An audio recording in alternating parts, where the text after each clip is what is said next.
Welcome to the HealthspanMD Podcast. Welcome to the Healthspan Podcast, where we talk about the science of longevity. Today, we're going to talk about one of the most powerful predictors of longevity and quality of life that doesn't get talked about much, and that is resilience. The ability to bounce back from loss and adversity. And to talk about that, we have a true expert, as you'll learn, in resilience, an incredibly inspiring guest, Dean Tolson, a former NBA player, educator, author of the book Power Forward, My Journey from Illiterate NBA Player to Magna Cum Laude Master's Degree. I mean, when are you going to see those words in sequence again? Dean's story is one of overcoming tremendous odds from growing up in poverty, struggling with illiteracy, to finding success at the highest level, both on and off the court. We're going to talk about resilience, perseverance, and the transformative power of education. His is an incredible story, and it's an honor to have him here today. Mr. Tolson, welcome to the Healthspan Podcast. Thank you, Dr. Hurst, for having me on the show and the podcast here for the Healthspan podcast and all your audiences and listeners out there. This is a very important message, if you will, that we have for people in life. I couldn't agree more, and I'm excited that we get to share this with that audience. So, you know, your story, I read your book, and I just recognized, like, it was a story from beginning to end of battling adversity. You started in the beginning, like, you didn't have a lot of advantages in life early on, right? You were raised by a single mother, grew up poor, and as a black man facing systemic challenges in the 50s and 60s. How do you think that as early experiences that you had affected your ability to deal with obstacles later in life? Well, being illiteracy and being poor, that's strike two already. Yeah. Yeah. And the reason I didn't reach strike three was because I had that basketball under my arm, and I was 6'9", and I was putting up numbers in high school and college and breaking records, and I had a promise of and a goal one day of becoming an NBA basketball star. And you did that. Like, you got to the Not NBA. Not really. Yeah? Okay. Well, playing at that level, at an NBA level, that the percentages, I've read them, they're pretty small, right? Like, the chances are really small. Like getting struck by lightning. Yeah, yeah. And, it also reading through the things, I mean, there's a lot of, even with great talent, there's also a lot of other factors that weigh in on that, right? Like, absolutely. The situation you're in, your coaches, your players, the system that you're participating in, all of those things. And I would just say, looking through your book, I don't remember any of the things where it just said it aligned with you, except for, two things that really struck me. The people in your life that you, I was impressed by how much gratitude you shared for them, like in their influence in you. But two in particular, your mom and Frank Broyles. Can you talk a little bit about their impact on your life and how important that was? We start with my mom. I'm raised in a household with 5 kids and no dad. And so right there, it had to be some discipline by my mom. Yeah. And she did that by giving us whoopings on a regular basis. If she tell us one time to do something and we didn't do it, you would get a whooping. Yeah. Every day if she had to. And so that part developed the discipline. But when it came to the classroom, I didn't have any discipline whatsoever. Yeah. And she was uneducated herself. She had an 8th grade education, and my dad had a 3rd grade education. So when I went to school, I goofed off and played and monkeyed around every day for 4 years in high school until almost every school across the nation is offering me a scholarship, and I didn't have the grades to accept it. So Arkansas was willing to do what they did. They did it, and that's the story. The other thing that I noticed, I remember from your book, and your mom was instrumental. Your career's winding down. You have injuries that are kind of piling up, and Your mom had a very frank discussion with you at that time that really changed your direction, and those conversations are hard. She right? shut me down. Yeah. So as a grown man. Yeah, you were not. Yeah, I'm 32 years old. old. You weren't a boy anymore. No, I'm 32. Yeah. And so, my mother started crying, and I know, my mother was, really a tough physical woman, and I've only ever seen her cry once or twice. Yeah. Because she couldn't afford to cry. She had to take care of 5 kids and feed them, put clothes on their back, send them to school every day, and hope that they get an education. Yeah. Now, we got 3 kids in our family got masters and 1 with a doctorate, and my mother never paid a dime of tuition for any of us. Yeah. Yeah. What a powerful testimony to her influence on all of you.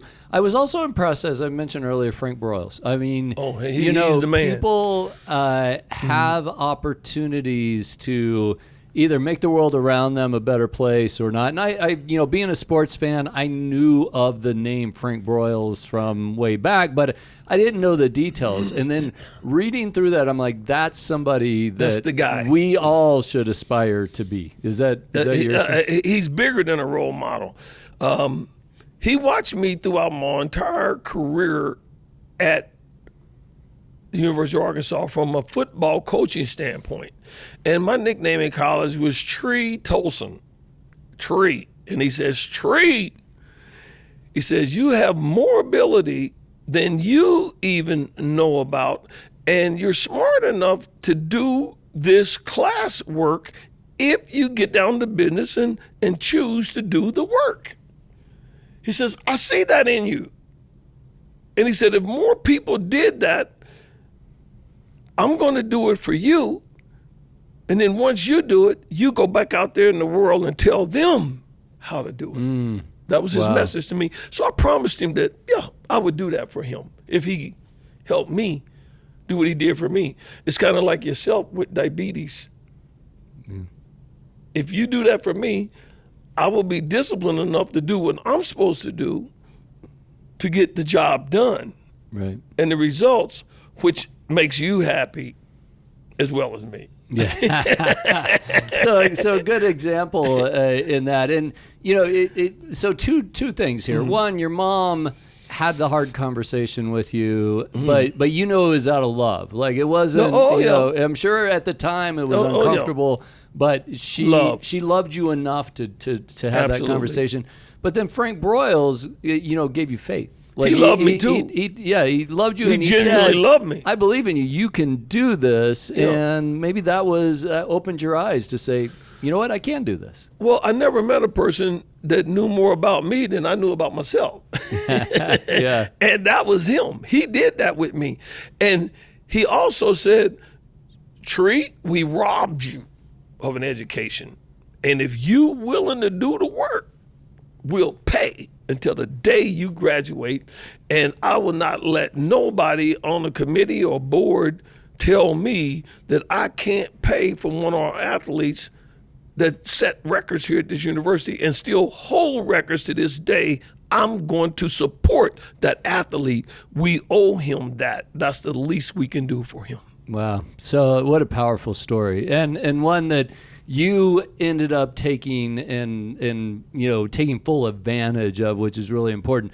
I want to ask you though, reading your book again, there were so many opportunities for your path to go a much darker way. Absolutely. From life-threatening infections Absolutely. to could have went in anyway. Yeah, Either I way. mean, all the different, and yet, I mean, I can imagine there are things that you business relationships, personal relationships, Just where things were everything. promised to you, and yet it didn't come through. Right. How did you keep going? Like, because now we're all facing these things, right? Yeah. But what led you to just say, okay, I'm taking that hit, but I'm going to move on? What's the formula, right? What was my formula? My formula was this. How do you take 2 negatives in your life and turn those 2 negatives into a positive? That's what I did. Yeah. basic math, right? Yeah, exactly. And to kids out here that's failing in school all across the country right now, every 26 seconds, a kid drops out of high school in America every day, all day. Wow. 7,000 a day. Okay? And those are the future of the country. Yeah. If we don't tell them, who's going to tell them? Yeah. They're looking for guidance. They're resilient. They'll do the work. It's just like Frank Broyles coming to me, and he demonstrated to me that if I do the work, I'll graduate. Right. That's all they got to do with these kids out here that's failing. Yeah. And you know what? You'll turn their life around, and you'll be surprised that all of them will be doing things like this right here. Yeah.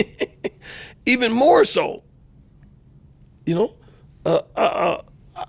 I seen a thing on the news the other day. A kid's 13 years old, and he figured out how to beat Tesla at saving energy in houses all across the country at 13 years old. You got negative energy coming into your house, and you got positive energy coming into your house through whatever systems you're using, solar, water, electricity, or whatever. He figured out how to get rid of all the bad energy that comes into your house and only look at the positive energy that's coming in your house and lower your electric bill by 85% a month. Wow. Now, now is that a human mind getting busy? Yeah. At 13 years old, and they gave him $3 million for his patent. Wow. 14 years old. And so you can't tell me kids can't do it. That's all I'm saying. Yeah, it's, you know, and we all have, okay, maybe I'm not going to get a $3 million, business investment, but those positive things, what Frank Broyles did for you, look what that's resulted in and making this world a better place. It's monumental. I one of the things that I was really interested in having you on the podcast where we were talking about longevity is that over my almost 30 years now of being a doctor, I've recognized that resilience is the most powerful predictor of how people are going to do of all. And what I mean by that is that when I've had patients who have taken losses, taken hits, and you could see that they're losing enthusiasm for life, or they've given up. They're like, okay, they quit. They've lost a spouse, they've lost a loved one, whatever loss it was. Problem, they give it up. And I know from my experience that their time is not long in this world. How do you keep that resilience? Like, how do you keep that force going when you're taking losses? Life is so challenging and convoluted with so many different things these days that a person cannot really dial in and focus on any one particular thing in their lives. They just can't do it. And so what I did was I focused in on priorities. When I got done playing pro ball, I said, okay, I'm illiterate. I can't read and write. I didn't start to learn to read and write until I was 32 years old. So what are you going to do about that? Okay, that's a priority. Is that the most important thing that I can work on in my life right now? Or is it getting married, raising a family? What is it? So many challenges. Yeah. And so until you can get your program on a straight and narrow path where you're actually going, it's kind of like when you came to me with diabetes. You came to me and you said, do you want to live? Or you want to keep going down this diabetic road that you're going down until it takes you out? Well, that right there at that point, I got a decision to make, don't I? Yeah. Okay? And so I made it. I made the proper decision at that point of what to do about something. And so people are not, their attitudes and their discipline is not good. See, to do something like I did, you have to be mindset and headstrong. Yeah. or else you'll never accomplish it. It's such a powerful point because focus is increasingly a challenge because there's so many things out there that'll take our focus away, right? Exactly. You and I were fortunate. We didn't grow up with that phone in our hand. Well, a silver spoon in your mouth. You work for it, didn't you? I didn't have that either. But even if I had the silver Right. spoon, I wouldn't have had an iPhone in my hand. I didn't have.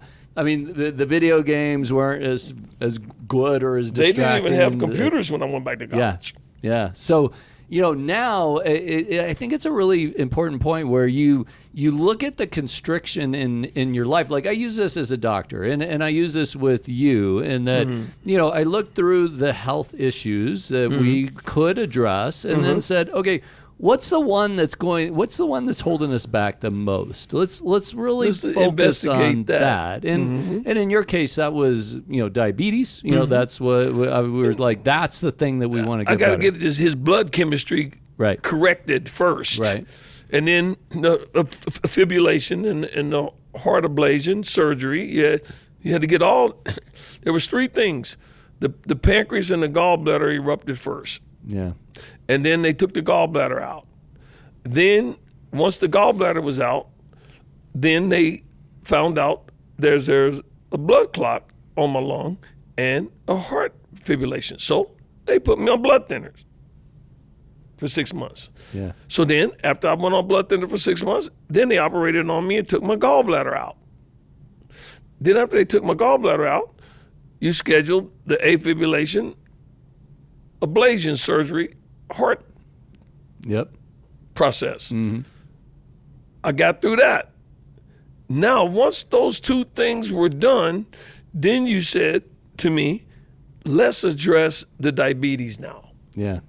And you did a remarkable job on that. Hurst. I mean, it really, one of my most gratifying things in my practice is when somebody comes to me with diabetic numbers. That's how we define it. High numbers. Hemoglobin A1C, and and just for hemoglobin A1C is 6.5 or above is diabetes.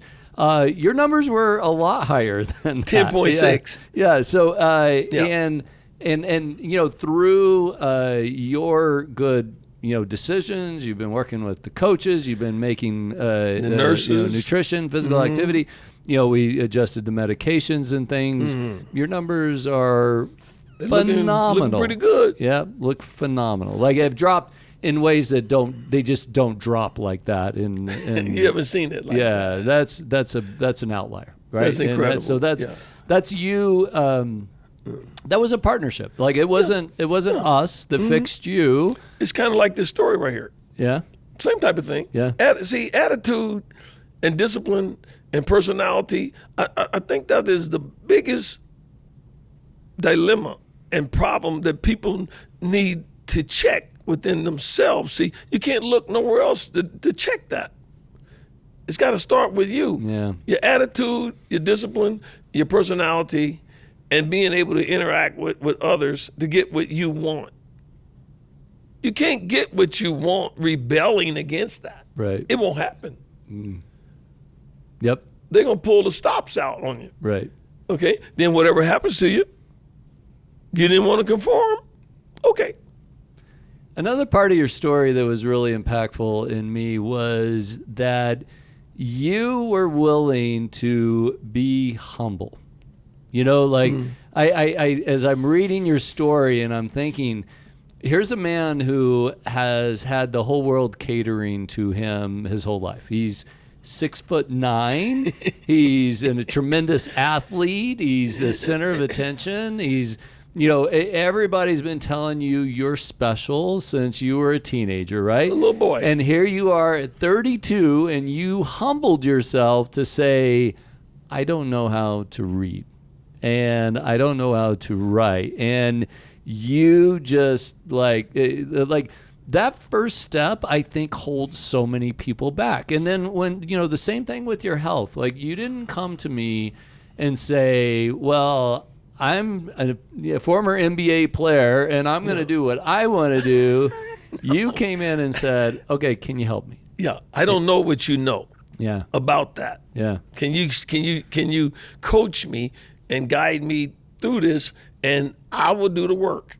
How was that? How hard was that? Like, especially at 32 years of age, just coming off an athletic career, for you to say, okay, I don't know how to read, and I am going to start from scratch. I am going to be, a student in a classroom again, and all those things. How challenging was that? It's hard for people to confess, okay, about whatever it is in life. You have to make a confession. You realize that you fall short. You know this. Who don't know that about themselves? Everybody knows what they fall short of. Yeah. They're not good at this or good at that. They know. Now, like me, I was illiterate. I knew that. I fell short. But the other kids were graduating and I wasn't. So you got to understand that I felt a little bit ashamed about that. See? And so I'm going to keep it a secret. And I don't want many people to know that I can talk and have a dialogue and an intelligent exchange back and forth with people, but I know that I can't read, write, and do math. I know that. So what happens is you have to say to yourself, you know what?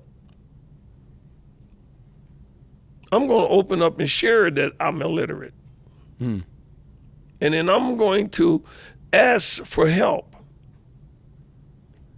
And so once you do that and you're no longer ashamed, now I have something that can help everybody because I opened up.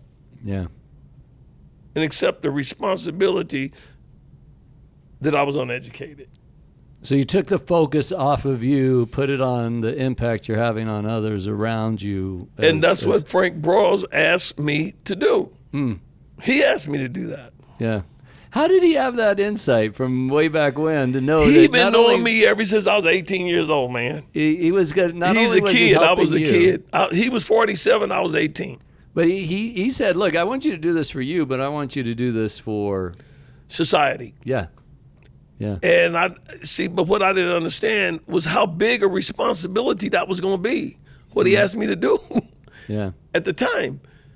Because I was 57 years old when I got my master's, and he died at 93, okay? And he had Alzheimer's. And he watched me do this all the way throughout my whole career until the day he died. And I can tell you so many stories about the man and who he was. He was the father figure who I never had in my entire life. Yeah. It was Frank Broyles. Yeah. And he looking at me now. He proud of what I'm doing out here to help people. That's all he was about. Right. He said, Tree, I'm going to tell you something. My job, I have been everywhere. I've done everything. I've even won a national football championship. But my job right now is to honor people, support them, and give back to society until the day I die now. That's my job. Wow. And he said, that's your job. I'm asking you to do the same thing when I'm gone, because you hold the key to the secret to the success of life for millions and millions of people. I wonder how many major college athletic directors would put that in their job description, is that statement. And along those lines, now you're focused on, being that example to youth, the emphasis on the value of education, and yet, it also is a challenge because you realize, well, you didn't listen to that lesson when you were young, and you can understand how they're not listening to that right now. answer right now. That. Well, what has been the challenge, and what has been the gratifying, aspects of that journey of you working with kids, and trying to help them learn from your experiences? I've been public speaking to children for 40 years, since 1988. And I realized that it was a very simple concept for me to realize that I was sitting out there with them, just like they are right now. That used to be me. Yeah. They couldn't read and write, just like them right now. And nobody ever came to my school and told me how important I was going to be later on in life. Nobody. Not even the basketball coaches, my mother, my father, the teachers. It was like I was in a twilight zone with that. It wasn't important. Yeah. So I felt like, it wasn't important to me either. I'll just go play basketball. Great. And I'm done. They didn't sell it to me as a benefit. It was sold to me as just something you do. Right. And if you choose not to do it, okay. All right. Yeah. You just didn't do it. Now what? Yeah. You'll find out when you get 30 and 40 and 50 years old, you can't buy a loaf of bread and a box of milk. Right. That's when you'll learn that. Yeah. Now it's too late. Yeah. And I am the only person that I know that was given a second chance to go back and start life all over again, and someone else pay for it and pay for my undergraduate and my master's degree so I can become educated in life. It just don't happen. Yeah, you know, I think that's another powerful lesson for us is that Thank you you so much. You could look back on your life and be bitter about a lot of things. Things didn't go your way in some ways, and instead you're pointing out the things you're grateful for. You know, the things that you have gratitude for, that you were blessed with. And you know, we all of our lives are a mixture of those, right? We have blessings, we have challenges, and how we handle that and how we frame that can be a very powerful thing. Well, God said forgive. See, what was done to me, I forgive this system that we live by. Yeah. I forgive them for what they did.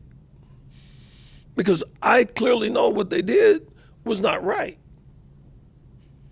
And we should not do our kids like that. Yeah. Give them an opportunity and a chance. That's all they want. I've never been to jail. I never had a felony on me. And all of these challenges and obstacles that you read in the book, just anything could have happened to me. Is that right? Yeah. No. But you know, if you believe in God and your heart is in the right place, you and you raised by a mother like I had, you ain't gonna do nothing wrong. And you're gonna be in this house every night at 8 o'clock for curfew. You're not gonna go out there and hang out on the corner with the gang members and smoke dope and drink liquor and rob people and do things that you ain't got no business doing. You going to be in this house every night. And if you come in here 1 minute after 8 o'clock, you're gonna get that whooping when you get here. Yeah, here's to mothers everywhere. You know, one thing I'll share with you, this is, I hadn't thought about this in a long time, but in high school, I was about as disengaged as you were. I don't believe that. In high school, I knew how to read and write, but I did no work. Like, I just basically showed up and I slept in class, and, you know, I worked full time and from when I was 16 on, and I don't know, it wasn't my priority. Wasn't your thing, huh? But a teacher that, you know, and everybody treated me with the same level of respect and attention that I had earned, which was none, right? Like my teachers are just like, yeah, pass him on. Like, you know, he's not worth the effort, understandably, because I wasn't. So when did the light come on? But a teacher that I had a lot of respect for. She wasn't somebody who passed out compliments. Very well. Yeah. But she just pulled me aside one time and she just said, you know, you're a lot smarter than this. You're not taking advantage of your gifts. And nobody had said that to me in, you know, since I was in elementary school. Like, you know, I went from elementary school, I got all A's to then I'm getting C's and barely getting by. That was like a glimmer of hope to me at the time. It sounds silly, but here I was, and probably I was very dismissive to her. And that's when you're like, come on with that, right? And I never, was able to go back and tell her, you know what, you changed my life. You turned me around. I think your story may have that same impact. Like with Broyles, that's who did it for me. Yeah. He did that same exact scenario that you explained about your teacher. Frank Broyles did that for me. And I don't know where I'd be right now if Frank hadn't done that. Yeah. In life. Where would it, I wouldn't be successful. Well, I know there are kids out there that have heard your message that you didn't get when you were a kid, that, that has had an impact on them, even if you're not able to see it as much as it's impacting. Role model and examples. I mean, that's what life is for people. Yeah. You and I are a role model, an example for how people should intend to live their lives and prosper and do well. And then we'll have less problems, and we don't have to depend on the system. I call it the 50-50 rule. From 1 to 18 years old, you go to high school, and the system pays for your education. After that, now the other 50% is for you to go to college. Because high school education ain't gonna get you nowhere. So that 50% is on you. Now you got to start paying. Right. Okay? And a lot these days. Yeah. That's the 50-50 rule.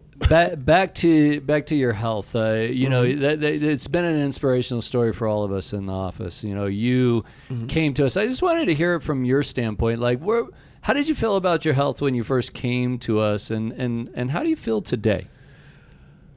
I'm back walking every day. Thank God that the sun has cooled down in Arizona. Yeah. And for the last 2 or 3 weeks now, I've been walk every day, and it's so enjoyable and refreshing and life-changing that I wake up every morning now looking forward to waking up every morning versus when I was sick for the past 2 years. I was very sick, and I wasn't looking forward to waking up. Wow. And now I am. I look forward to waking up every morning now and have opportunities like this, what we're having right now, to help and show other people that they can do this as well in their life, if they choose to. Yeah. Nobody's trying to make you do nothing. Right. That doesn't work anyways, I've learned. No. The discipline, nobody can make you do that. That's why I didn't learn anything in school when I was younger. I just wasn't going to discipline myself. I just couldn't wait till to get to the gym. Right. I want to go play ball. I don't want to do this book stuff. Who wants to do book stuff? I certainly didn't. I want to play and earn millions of dollars. Isn't that, though, when you think about the analogies, or I recognize analogies between what you described. You had something that you were really good at, and it got you a lot of attention, and it likely came easy to you. Not that you didn't work hard to get it, but it came easier to you.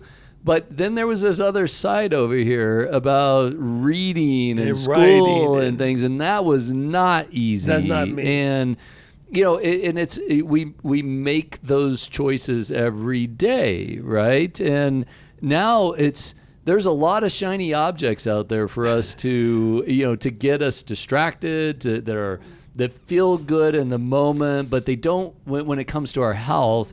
The hard things are the things that are actually going to pay those dividends. I don't know. It seems like all the glitters ain't gold. Yeah. Okay. And they be shiny object, and look over here. Oh no, look over there. Oh yeah, look. No, you're looking everywhere and you ain't focused on nothing. Yeah. That's what happens to people. Yeah. They get lost in that. Yeah. In the allure and that maze. They get lost in that journey. And if you notice when you read my book, Power Forward, I was lost a lot of times, but then when you read the next page, you saw where I found my way again. Yeah. And do you know people can't do that repetition like that? They don't have enough self-confidence to believe in themselves that they can overcome all of these obstacles that they're being faced with every day of their life.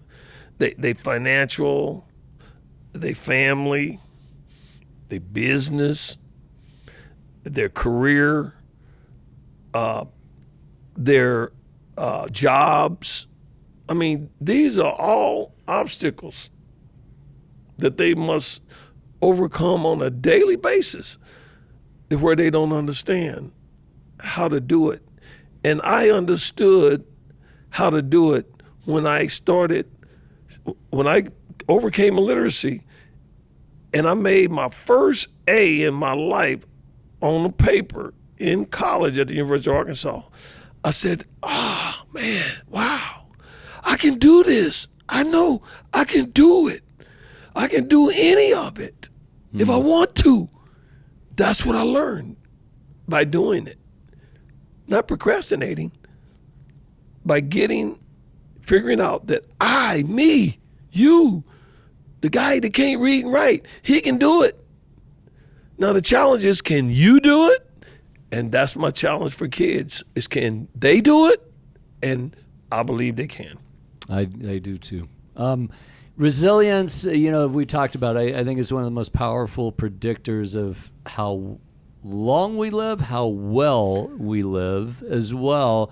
But it seems to me from a doctor standpoint that gets more challenging as the years pile up. Resilience seems to be in shorter supply. And I think I would even recognize it in my own life that, as we get older, it's harder to bounce back from things. Do you think that's true, or age? Do you think that it's a skill set that we need to start working on earlier in life? What's your thoughts about when that? people look at me, I just talked to a crew member of yours, and I said, when you first saw me and you looked at me, I says, how old did you think I was? He says, 62 or 63. That's what he just said. And so that's a perception, right? Right. That he drew in his mind before he concluded that perception, and I told him I'm 73. Now, age is definitely a factor in life for everybody, okay? But I don't act like I'm 73, nor do I look like I'm 73. And what keeps you young and going like that is the environments that you put yourself in. If I'm depressed and stressed every day of my life, I'm going to look 73. Yeah. Yeah. It takes 12 muscles to smile on your face and 56 to frown. And so if you're upset, you're frowning all the time. There's actually a research that supports this, that just a positive outlook about getting older is a really powerful predictor of longevity. Whereas if you're, have a dismal view of getting older, you fall short. You're probably not going to live as long. Not going to make it as Plus, long. it's not going to be as good, right? Yeah, but that sounds like an attitude to me, don't it? Does. Yeah, I think whatever you perceive yourself to be. Yeah. See, I don't look at myself like other people look at themselves. I don't. I just don't. Because everyone says, oh, you're hard-headed and you never pay attention and you never follow instructions and you never this and you never that. Well, I'm just a bad person, aren't I? Even though I ain't done nothing bad, I'm still perceived to be not the norm, if you will. Oh, you're 6'9", and you're tall and you're athletic and you this and you that. it has nothing to do with all that. It has to do with what you want for yourself out of this life. What do you want? Yeah. Don't it boil down to that? What do you want for Dr. Hurst? You're going to do the things necessary to have that, aren't you? That's the goal. Like you do it every day. It's hard though, you know, because we also have a tendency towards comfort, right? Like it would have been. Well, everybody likes the comfort zone. Yeah, you would have been comfortable, a lot more comfortable, just never admitting that you were illiterate and going on with your life and pretending and all those things. How far would I got with that? Exactly. Like that was you had to just say, I'm going to be uncomfortable, but that's what got you your greatest accomplishment. And you know what that's called? That's called pain. And people don't like pain very well, do they? No. See, I learned that pain is my lover from every aspect. Mentally, physically, spiritually, socially, pain loves you wherever you go. Tell me more about that. What do you mean? It's about overcoming pain. So one day you will have joy. Ain't that what we all looking for? Is this struggle, this overcoming adversity, and sacrificing to have joy in your life? Ain't that what you want ultimately in longevity? Why is you want to have that? And so you have to ask, one has to ask yourself the question, how do I get there? And that's what I did. I found out how to get there after asking myself the questions and overcoming the obstacles and the challenges that I was faced with to do that.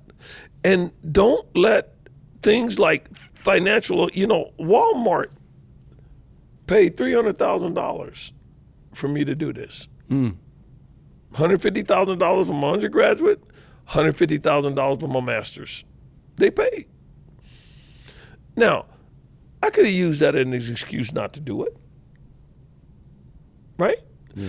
But if you go into an endeavor, why are you looking at excuses not to do it and you going into it to do it? What are you looking at that for like that?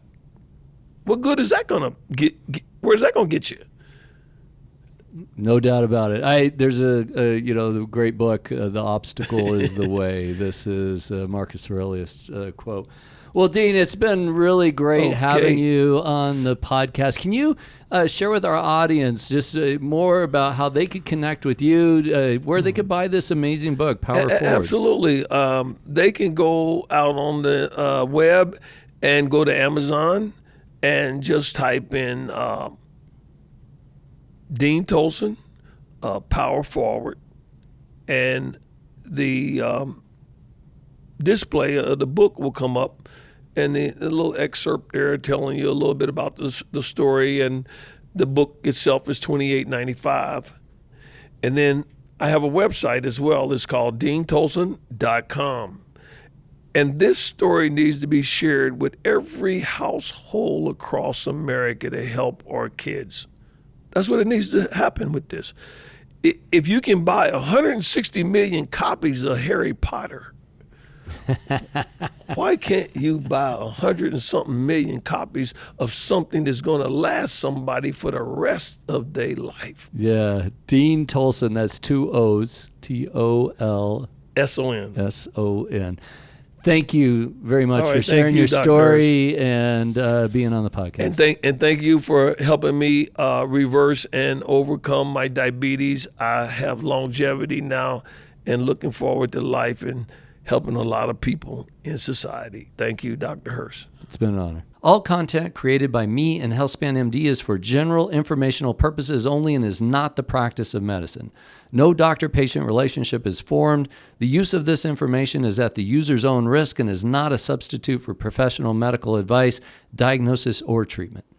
Hi, I'm Dr. Hurst. We created HealthspanMD for people who are dissatisfied with healthcare. Common complaints about healthcare include difficult access, poor communication, rushed appointments, disease-focused or sick care with little interest in helping people get or stay healthy, and little to offer beyond a prescription or a procedure for optimizing health. This type of healthcare is unacceptable, but most aren't aware that they don't have to accept low-quality healthcare. HealthspanMD provides exceptional medical care. That means appointments when you need them, time to talk to your doctor, get your questions answered, understand your problems, and get a clear plan to achieving your health goals. But it also means a comprehensive, proactive approach to your health that goes beyond prescriptions and procedures. As a HealthspanMD patient, you will get our expert, physician-led team of doctors, health coaches, dietitians, exercise specialists, mental health, and other health professionals to help you take advantage of your best opportunities to prevent, treat, and even reverse disease. And you may be eligible to have our care model reimbursed by Medicare and some commercial insurance. If you're no longer willing to settle for low-quality health care, schedule an appointment at HealthspanMD to experience health care as it should be.